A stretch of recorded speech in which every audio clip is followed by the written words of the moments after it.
Prime Minister, on the 3rd of January 2022, when you were in opposition, you announced that an Albanese Labour government would strengthen Australia's economic sovereignty and national security by building an independent strategic fleet to secure our ongoing access to fuel supplies and other essentials.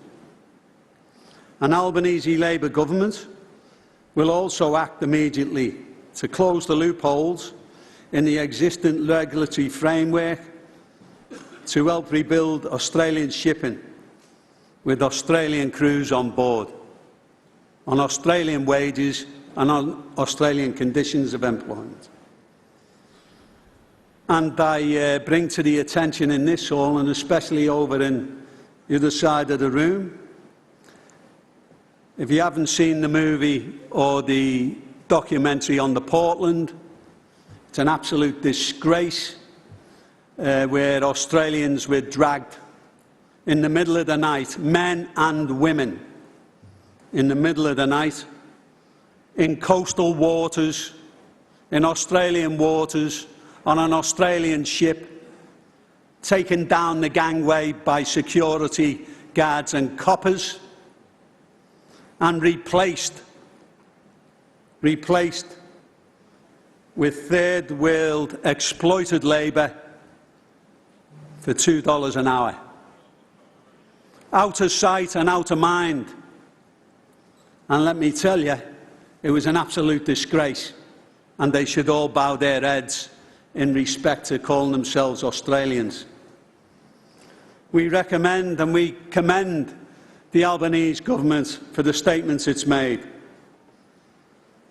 We ask and we actually demand that they provide immediate funding and a better workforce planning to overcome the drastic seafarers and skills shortage in this nation. We are an island nation. We have thousands of vessels visit our ports each day. Most people wouldn't realise that there is no Australians on them vessels that are trading around this coast. And if I was to say to you very clearly in an example that we'll take, say, the nursing industry, we'll put 100 Chinese, exploited Chinese, as nurses in the middle of Melbourne and pay them $2 an hour, there would be an uproar. Well, seafarers are uproared. They are Australians.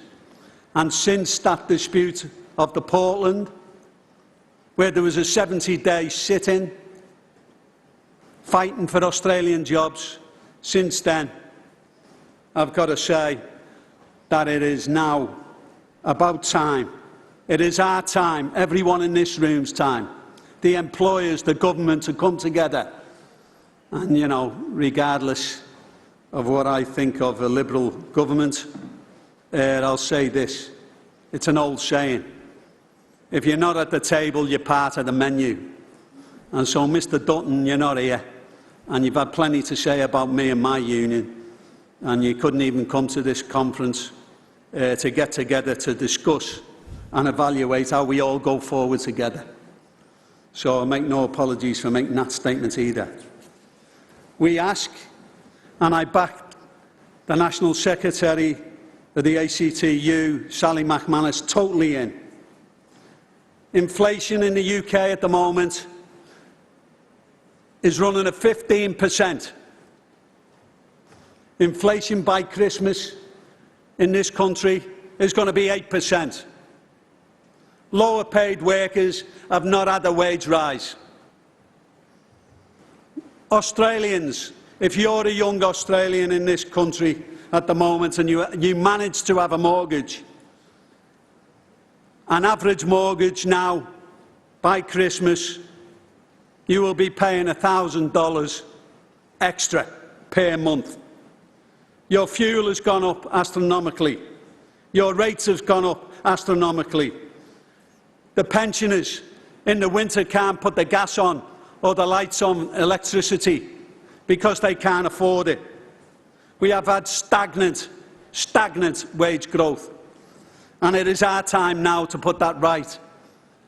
And the employers, the BHPs and the Chevrons and the multinationals that have come into this country and reaped all the benefits of trillions and trillions and trillions of dollars, then we ask you to come to the table and start putting some money back in to Australians who pay a fair share of tax in this country. Mr. Caine.